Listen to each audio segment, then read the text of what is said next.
Ave Maris Stella. Hello and welcome back to Vatican II in a Year. This is your host, Father Matthew Schneider. I am a priest of the Legionaries of Christ, and I am a theology professor.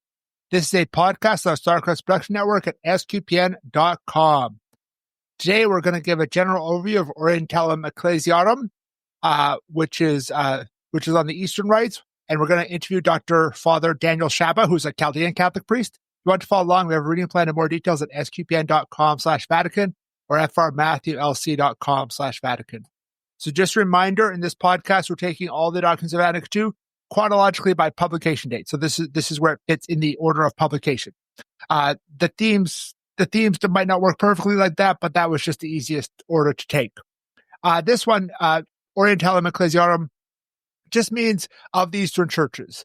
As the subtitle, kind of another way to explain it is the decree on the Eastern Catholic churches. It's a little shorter, and we in the Latin Church in the Roman Catholic, the Latin Church, including the we call it the rite up the Ambrosian rite in Milan, which is slightly different from the Roman rite, is like 99% of the church. We have like 1%, a whole bunch of other churches, Ukrainian Catholic, Chaldean Catholic, etc. And Father Daniel will explain that a little bit to us. He is a priest in the Chaldean Catholic Church. That means they're fully Catholic, have all beliefs of the Pope. We'll explain exactly why it's the Chaldean, not the Roman Catholic Church, in a minute.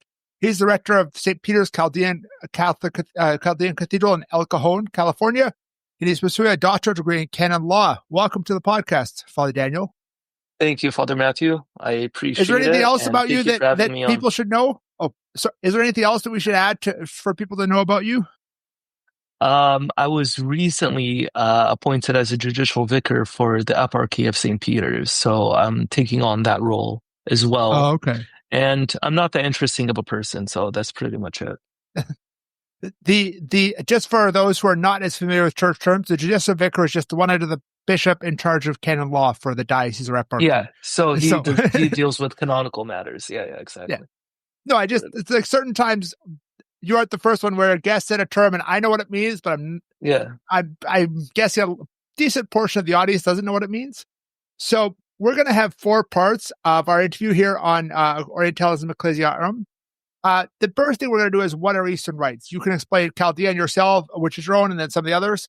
The main themes of the document, the outlines, and a few other documents that are kind of before and after this document from Vatican II. So most of our listeners are Roman Catholics and probably not as familiar with the various Eastern rites. Could you describe them in general and what's different about them versus us Roman Catholics? Absolutely. So the first thing that I would mention is when it comes to Roman Catholics, you see those numbers in a much more global way. You see members in the, tens of millions when it comes to Roman Catholics. When it comes to Eastern Catholic churches, and again, we have to be careful with the way that we refer to the Eastern Catholic churches. There's various churches. There's 23 Eastern Catholic churches, which means it wouldn't be quite accurate to call it a member of an Eastern Catholic church, he's Eastern Catholic or she's Eastern Catholic. That doesn't give it its full understanding, because me being a Chaldean Catholic priest, I am a Chaldean Catholic, not, for example, a Maronite Catholic or a Syrian Catholic. And with all due respect, we have our own different traditions, but these are different churches sui juris, as the code calls it. So sui juris means of its own right, an autonomous church that belongs to its own language, its own tradition, its own form of worship. So one thing that I'll just start with the Chaldean Catholic Church is that the Chaldean Church is apostolic in its very ecclesial nature, which means that we received our being evangelized by St. Thomas the Apostle. So St. Thomas, he went to Mesopotamia, he went to China, he went to India. That's one of the reasons why till this day you will see a big presence in the Syro-Malabar Church, one of the extensions of the Church of the East. So the Chaldean Church wasn't always called the Chaldean Church. It was formerly known as the Church of the East. That's the most accurate way to put it. And after many centuries, I'm not going to get into the nitty-gritty, but after many centuries of attempting to be in communion with Rome, especially after the exile of Nestorius, after the Council of Ephesus, there were many attempts to reunite with Rome, be in communion with Rome. It took many, many years, but finally, what you see now in sort of modern day Christianity is the Chaldean Church, which is Catholic, the Assyrian Church of the East, which is Apostolic, and then you see other branches, the ancient Assyrian Church of the East and the Syro-Malabar Church. So we as Chaldean Catholics, we are mostly outside of our historical territory. So we're the members of the Chaldean Church are in the diaspora, especially after the persecution of ISIS and the fall of Iraq. You saw a lot of migration happening. So, for example, I have cousins all over the world, in Australia, in Europe, Canada, all parts of America, because they went where they were accepted. Right now, one of the most dense populations of the Chaldean Catholics is in America. In the eastern region, we have the Eparchy of St. Thomas the Apostle. In the western region, where I am, St. Peter the Apostle.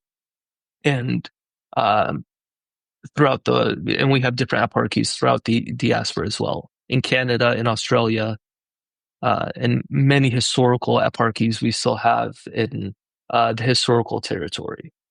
Oh, yeah, definitely. I've not been to your cathedral, but I have been to the Cathedral of St. Thomas, which is in Mother of God Detroit, in South. Detroit Metro. I forget the exact suburb. It's somewhere in Detroit. Okay. It's like not in Detroit proper, Yeah. but it's in one of the suburbs of Detroit there. And I think it's very beautiful. So, yeah, so the Chaldeans there were Mesopotamia and modern day Iraq, and then most of you know, with the various persecution the last 50 years, many have left. And so you're talking about like that type of the liturgy of yours and the Syro-Malabar. What if a Roman Catholic was to go into your liturgy, what would they notice most different compared to what the liturgy we're familiar with? Sure. So our liturgy, it has been revamped and renewed a few times. Right now, what a Roman Catholic faithful would see is a different language. You would hear Aramaic in our masses. We have masses in different languages, in Arabic, in Aramaic, and in English. But even, for example, when I'm celebrating Mass in English, there are still parts that we say in Aramaic. So you'll see the language, obviously, that will be something different. We like to use a lot of incense, me particularly, like to use a lot of incense. So you'll see that. You will see different vestments that the priest is wearing versus a Roman Catholic priest. Different cassocks that we wear. The piety is also the piety and reverence that you see in a Chaldean church is a little different than in a Roman Catholic church. We are we express it in a different way. For example, things that might be normalized in the Roman Catholic Church will be frowned upon in a Chaldean Catholic Church. For example, something as simple as crossing your legs during the homily or something like that. That's like borderline mortal sin in the Chaldean Church. So, there's practices like that, small things like that. But also the liturgy, our anaphora, the way we celebrate the Eucharist is from Adain Marmari, our church fathers, who gave us this anaphora and began to be developed throughout the centuries, and in which, we have now after the last liturgical renewal that happened. Excellent. Yeah, that's really interesting. I mean, just for the listeners, anaphora for the Roman Catholics would be what we would call a Eucharistic prayer or a canon. anaphora is like, I think that originates in the Greek, but then it's also used in the other languages in the East. In that sense. Now, how would yours vary? So thinking of the various Catholic churches, you mentioned there's 23 Eastern churches, then they have different kind of like families of rites, and the liturgy is similar. Like the Chaldean and Syro-Malabar have some similarities. They're usually called like the West Syriac. The East Syriac, and then the West Syriac would be like the Maronites, and you'd have the Byzantine, which would be the Melkite and Ukrainian Catholic ones. What would be the difference between, say, like yours and like a Ukrainian Catholic liturgy as well, or what would be the difference between the Ukrainian Catholic and the Roman Catholic? So again, I would go back to say that one of the main differences is the anaphora, the placement of our Eucharistic prayers, like you said, but also the way it flows from the divine office as well. Some of those liturgies that you're talking about, you almost see a combination between the divine office and the Mass. With us, you see a difference and a transition into something else. For example, on Sundays, we will pray our morning prayer from what you would call the breviary, but the Aramaic version of it, the version of the Church of the East, which then has a small pause and leads right into Mass. Some of the other practices that we have, they might seem very small, but they're very significant for the Church of the East. For example, where we read the Old Testament versus a New Testament, how they have to be on two different pulpits, for example. What the placement of the tabernacle and the gospel, where that is in the sanctuary. You also, much of this, unfortunately, isn't as relevant as I would like it to be, but traditionally we have a veil that would open and close during the beginning and the end of the Holy Eucharist. So those are a few things that come to mind. Yeah, one of the things, for me, one of the things that really stood out when I've attended and I've celebrated several times in Ukrainian Catholic, like Byzantine Catholic liturgies, and the kind of the iconostasis, that kind of dividing thing there between there is one thing that's quite different. And with the iconostasis, you also have an aspect where it's where you have like it's closing there during the actual consecration, because it's so amazing that it's kind of like hidden from the view of the people. And so iconostasis, it is kind of like, depending on the church how solid it is, but we'll have three doors, three openings, one in the center, one on either side, to kind of go in and out at different points in the liturgy and things like that. It's beautiful to have this huge diversity and beauty in the church. So we're just going to move on to the major themes of Ecclesiarum Orientalium. Now, the first thing is really about how we Roman Catholics should show respect for other Eastern Catholic churches. Could you explain that a little bit?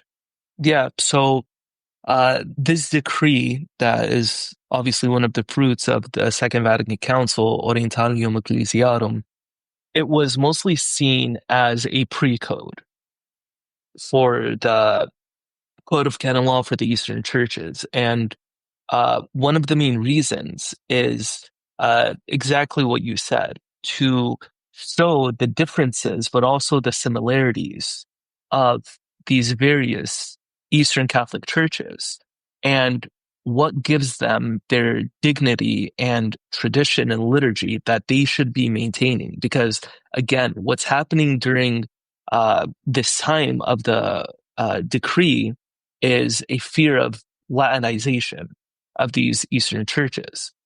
And that's one thing that became a fear, because, again, our tradition is so ancient, it is so apostolic, that the second you start to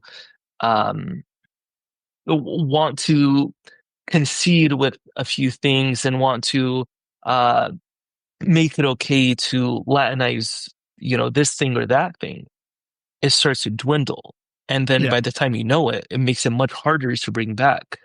So this decree is something that gives encouragement to the various Eastern churches of saying, maintain your liturgy, maintain your tradition, while still being part of the being in communion with the universal Catholic Church.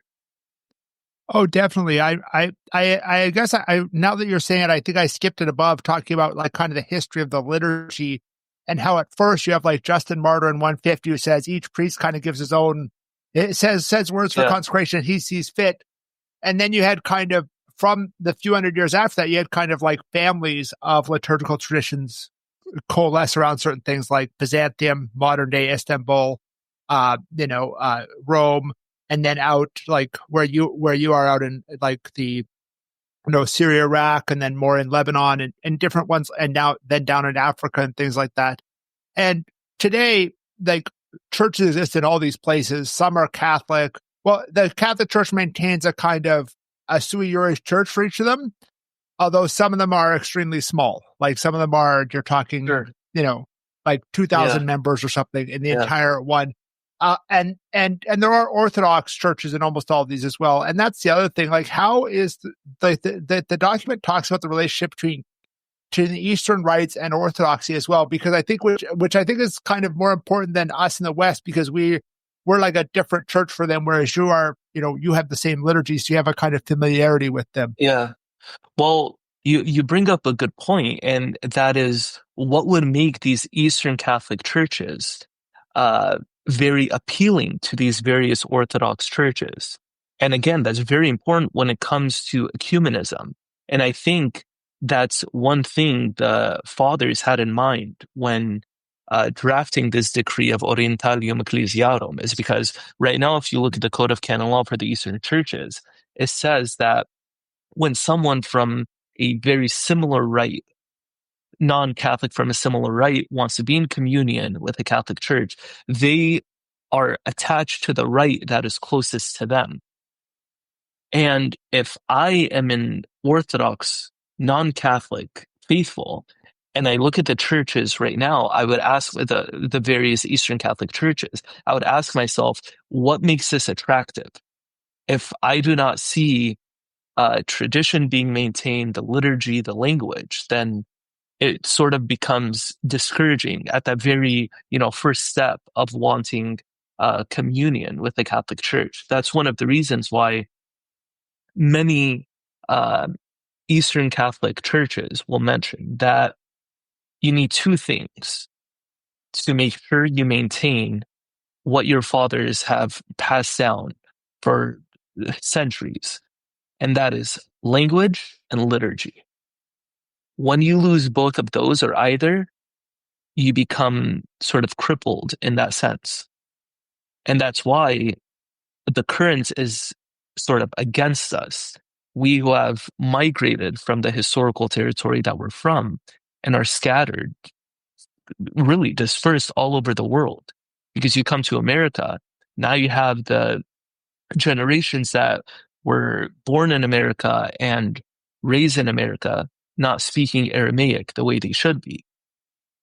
And you do that for so long, the language starts to fade away. And again, the same thing goes with the liturgy. And I think that's one of the reasons, and you will notice on paragraph 5 in the decree that it seems like some sort of declaration of independence of who we are and who we should be as members of the various Eastern Catholic churches. And it gives this great grandeur to who the patriarch should be if you are part of a patriarchal church, and how he's the head of that church. So, yeah. Oh, yeah, definitely. I know for myself, I grew up in a kind of unique situation up in the prairies of Canada, the northern Great Plains, in that the Canadian government did a huge thing to attract Ukrainians, especially in the parts that are more Catholic. So like you have the highest concentration of Ukrainians outside of Eastern Europe in that area where I grew up. So there was like a large Ukrainian community, and the younger ones, like my generation, often didn't speak much, but they still had a lot of the cultural things. They'd still have like Ukrainian dance are still popular, and like Ukrainian foods and things like that. I still love Ukrainian foods. Like I'm still like, give me my sausage and and pierogi, and I'm it's delicious. But Yeah. but I do think, yeah, that especially the more diffused one is, where it's not, there's not a community around, right? Because a lot of the times when the Ukrainians were coming over to the prairies, the whole town was Ukrainian. Like they came over to this town, and like everybody in town spoke Ukrainian. So at least the first generation, they learned enough English to talk to the neighboring towns, but in this town we speak Ukrainian, kind of thing, Sure. and such. And you see that too So with the Chaldeans, by the way. You really do see that too, because they end up in random places all around the world, and they start to build their own community, like you mentioned. They'll learn that language of that country just to get by, but they will sort of make it their own. But a very beautiful thing about Chaldeans and during this mass migration period is Chaldeans go where the church is, period. So where they know there is a Chaldean church established, Chaldeans will flock over there. And that's what unites them. And it's a beautiful thing, because you would see this in Iraq. I remember, I mean, not me, I wasn't born at this time, but when our patriarch Poloshefu began to build dozens and dozens of churches in Baghdad, many people asked him, why are you doing that? Why are you just building all of these Chaldean churches all over Baghdad? He says, because when you build, people will come. It attracts Chaldeans to that area. And that's exactly what happened. You began to see, not anymore, obviously, unfortunately, but you began to see all of these 33 churches began to oh flourish yeah. and become full of the faithful. Oh yeah, I think that's true, because and things like that. But let's move on a little bit to the outline. There's a preamble or conclusion for it, and then there's 6 chapters. I'm just going to ask you for, 1, 2, 3, 4 sentence summary of each one. The first chapter is on the individual churches or rites. What is that getting into?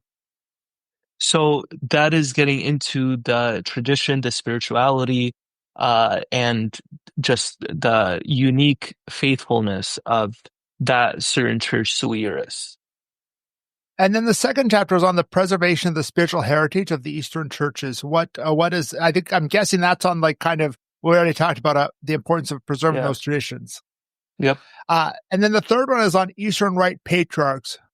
Yeah. So like I mentioned, that's has to do with the patriarch being the head and giving him that, being that overseer of that particular church with his synod of bishops, and being given the power to, for example, legislate particular law with his synod, in union with his synod. Okay, excellent. And then we talk about the discipline of the sacraments as chapter 4. Yeah, that's important, because right now, if you compare the 2 codes of the Eastern churches and the Roman Catholic Church, you will see not too many differences. You will see differences, but some will have to do with validity of sacraments. That's why it's very important for especially priests to educate themselves, because if one day you have a deacon presiding over a marriage that involves at least one Eastern member ascribed to an Eastern Catholic Church, then you're in big trouble. Yes, that was the example I was going to give, because I remember that. I think that's even in the Western code, where it says if you have an Eastern Catholic or an Eastern Orthodox in a mixed situation, the deacon can't do it, whereas a deacon can usually otherwise preside a Roman Catholic wedding. Because there's a little bit of you in there. We're not going to get into sacramental theology here. The fifth chapter is divine worship. What is that? Is that like the breviary or liturgy of the hours is what we're getting into there? Yes. You're getting into the liturgy of the hours, but also what is particular to your church, sui iuris, when it comes to fast days, days of obligation, things that apply to you. Oh yeah, definitely. I know in general, especially a lot of you do like much harder fasting than we do. We're kind of wimps as far as fasting in the Roman Catholic Church. So the last chapter is on the relationships with the brethren of the separated churches, or the most likely we're talking Eastern Orthodox, right? Yeah. Yeah. So this is exactly what I'm writing my dissertation on. Actually, it's ecumenism and the way we're able to find some common ground with our separated brethren. And one thing I really want to underscore in this section of Orientalium Ecclesiarum is what it refers to them as, brethren, because it goes back to this command of Christ that we all become one, just as he is with the Father. So the more we have this Christological understanding of this is my brother, no matter whether he's in full communion or not, whether he understands that the Church of Christ subsists in the Catholic Church. No matter what that is, we are united with Christ, and I will maintain my willingness to be open to this communion as much as I could, to whatever capacity I could, because it would be different for priest and a lay person, for a lay person and a bishop and a patriarch. We all have different degrees. We all have different roles in the church. And even among priests, it's like you have this this pastor who's running this huge parish here, and you have me who's teaching theology to seminarians, and like both are things priests should do, but like our responsibilities are quite different. Exactly. So there's a few documents that kind of are around this that kind of give a little bit of context. I want to just mention a few. The first one was in 1894. Leo the 13th published Orientalium Dignitas on the Eastern churches. What can you tell me about that document? Well, that document, again, this is all a preparation of wanting these Eastern churches to maintain what they have and a certain structure to these Eastern churches that are in full communion with the Catholic Church. Because because you see a big gap, right, between that and this decree that we're on, and not too much of a gap until 1990 when the Code of Canon Law for the Eastern Churches was developed. They all become pre-codes to what we have now. Yeah, and they're all kind of making sure that they're all encouraging you to keep your own traditions and not adapt them. That was the next one. There were two documents I was going to mention from after Vatican II that kind of follow up. The first one was that 1990 Code of the Canons of Eastern Churches. I know it's related to our 1983 Code of Canon Law in the Latin Church, but what is different about it, or what can you say that is important about it that a Roman Catholic might not know? Yeah. Well, like I said, there are different laws. Some will have to do with validity that you really have to pay attention to when it comes to the conditions and practice of the Eastern churches. It's not divided in the same way as the Latin Code is. For example, the Latin Code begins with the general norms. The Eastern Code ends with that. And also you have many canons that supplement a patriarchal church, what it means to have a synod, the election of bishops, various particular law that's in place, whether it's eparchial or patriarchal, things like that. Oh, okay, yeah. So a lot of it delegates a lot more to the individual churches within that are not like the individual ones. Whereas for us, there's kind of the Latin Church alone. And the last document I want to mention was the Ballenmann Declaration in 1993, which is about guidelines between Orthodox and Eastern Catholics. What is there important to know about that? Are you talking about the directory? So I at least when I was looking for it, it was called the Ballenmann Declaration, which was talking about Orthodoxy and Eastern Catholics and had some guidelines for improving relationships. In 1993? Yeah. Okay, so I think that's also known as a directory. Oh, okay. I might not know all the terms. That was no.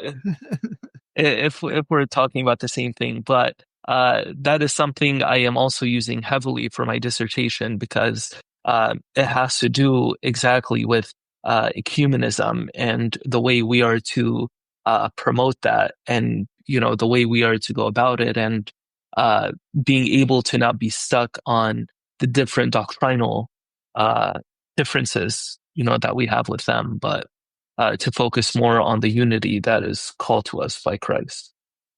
Okay, excellent. I think that covers the main topics we're going to cover.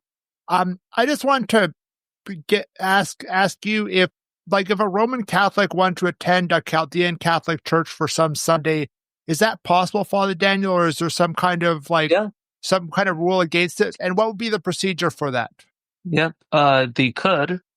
You can go to usually Instagram or whatever website of whichever church you want to attend, but you could attend, but as the Code of Canon Law mentions, that should not be encouraged. You should be encouraged to go and attend your own right, and who you belong to, who you're ascribed to, what church you belong to. So it's okay. I mean, we're still Catholic. You're still able to attend these liturgies, but a priest, for example, must encourage the faithful to attend their right. Oh yeah, no, definitely. At least in the Roman Rite, we're not as strict on that. Like if someone, at least in the US, if someone wants to do it once or twice to what's the difference? We talked about the differences, but I want to see it in person. At least for Roman Catholics, that's not an issue. And things. Is there any other books and material you'd like to share with the listeners that you think would be important for them? Yeah, one thing that one of my very good friends was working on, Father Andrew Yonan, is he published 2 books this year. One is on Marnarse. He's one of our church fathers.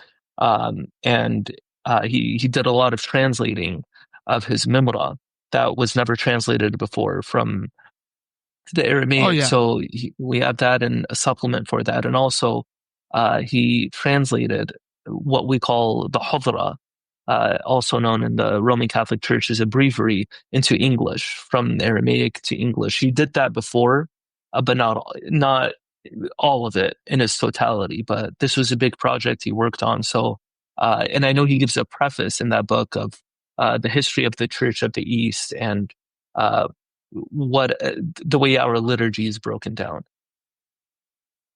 Oh yeah, definitely. Father Andrew was the one who connected me with you. I didn't know you beforehand, and I'd run into him online a few times. So he was the one who connected us there. So he's big on Twitter. Or X. Yeah. Yes.